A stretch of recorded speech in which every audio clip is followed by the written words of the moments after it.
Something that might have gotten missed in all of this talk about whether or not the government is going to shut down and whether or not they would come to a funding deal was something Donald Trump posted over on Truth Social today.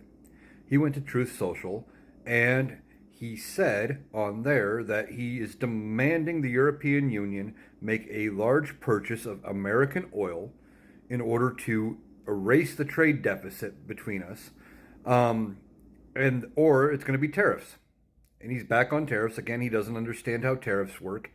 He thinks tariffs is a magical thing that the country he puts it on, or in this case, the group of countries he would put it on, just pays it out of their national treasury or something, and it doesn't get passed on to the American consumer. He doesn't know how they work, or he doesn't care how they work, one of the two. But it would lead to a trade war. Now, he thinks there's a massive trade deficit between the European Union and the United States of America, and that's just not true. Now, if you look at just goods, physical products, then yes, there is a trade deficit between the United States and the European Union.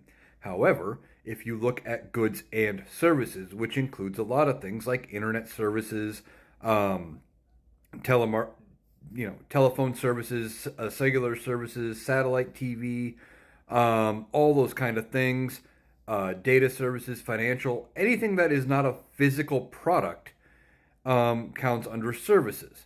Once you add those two things together, where there's actually a surplus, where they buy way more from us than we get from them, we're back to about even. So Donald Trump thinks that there's a deficit. There's not, and he wants to use tariffs because he doesn't understand how they work.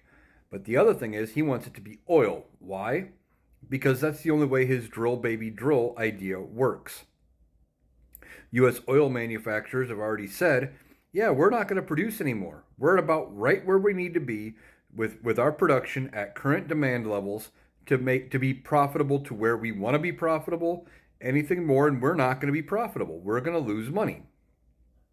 So even if we drill, we're not going to, make any more money. So Donald Trump is trying to manufacture another buy. Therefore, there's more need to drill, and therefore it proves his plan actually working. Now, I don't think this is going to go anywhere. I don't know what the European Union is going to do with this, but Donald Trump wants to get us into another trade war. By the time he is done, if he keeps putting tariffs on everybody and everything like he says, we are going to have tariffs going back and forth with almost every country in the world. Somebody needs to get a hold of him, pat him on the back, and tell him you're looking like a dumbass by talking about these tariffs because they're actually really bad, and maybe he would listen. So we'll see if he actually goes that route. There isn't really the trade deficit with the European Union like Donald Trump thinks, but in part because either he doesn't understand that you count goods and services, or he doesn't care. It's one of the two. I wonder which one it is.